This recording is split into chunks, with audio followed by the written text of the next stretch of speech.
Page 19, Camp of the Gypsies. This little piece is in a few method books and different arrangements. This is a nice little arrangement.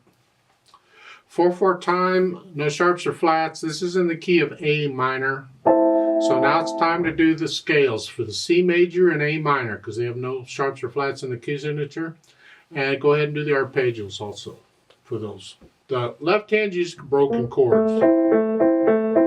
And again, I play everything connected at first. And the right hand, you just stay with it.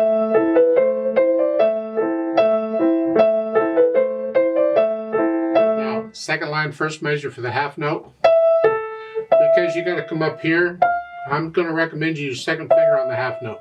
This way you're ready to go on. So it's 5, 1, 2. Here, this way you're ready to go on.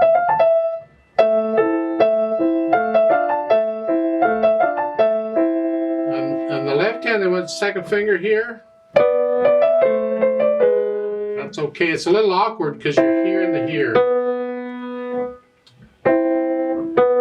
The articulation will help us out right here. I just prefer a different fingering. I could do a 3. I can do a 3, 4, 5 there just as easily.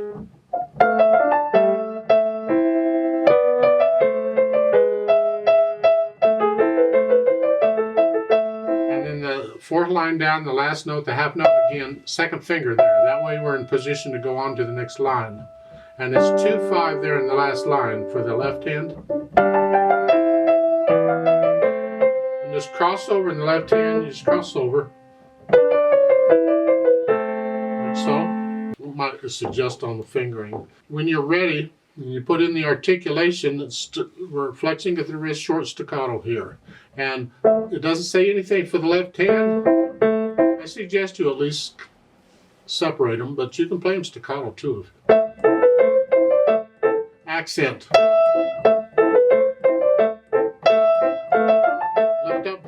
There's accents there in the second line in those last 2 minutes. Just give a little extra.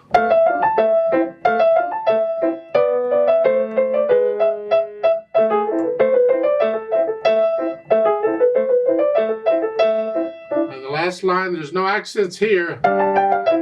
Just the left hand, connect this as best you can.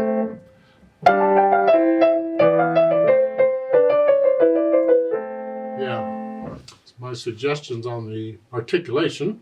The dynamics, of course, go to the melody. P, piano softly, leggero is lightly. The accents are not so lightly, they're a little stronger, but it's not loud. Left hand's very, very soft.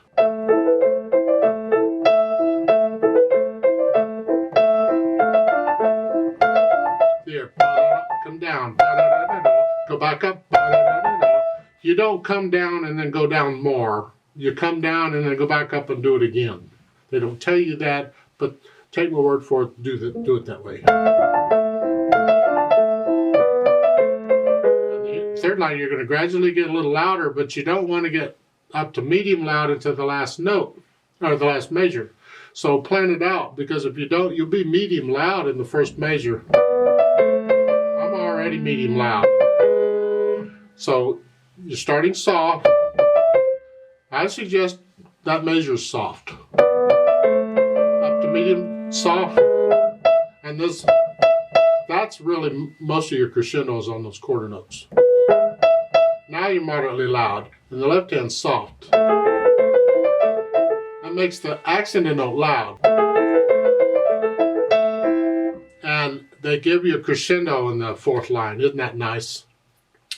You're going to go up to loud, from medium loud to loud, but there isn't a lot of difference there. I suggest maybe you come down to medium soft, so you got more room. So you're at the fourth line, the first measure, you're medium loud. And then come down a little bit, a little louder, a little louder. And now you're loud. So take your time in getting louder, plan it out. Don't get loud until the next line. So.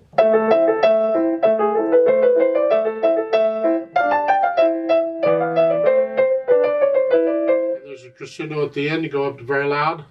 And that sforzando again, remember that is a major accent. But collapse the wrist. Don't get tense up and play with stiff wrist. Collapse the wrist. Make it a musical accent, a loud one. So you're loud, loud. If you want, you can come down and moderately loud and go up again. So you're loud at the beginning of the line. Come down a little bit. And louder. Now, give that a Just collapse the wrist on it though. Finally, the speed, allegretto. Well, I call allegretto the fun speed. It's between moderato and allegro. It's somewhere, just have fun with it. It's got to be even. The eighth notes, what can you do evenly? And that's your allegretto.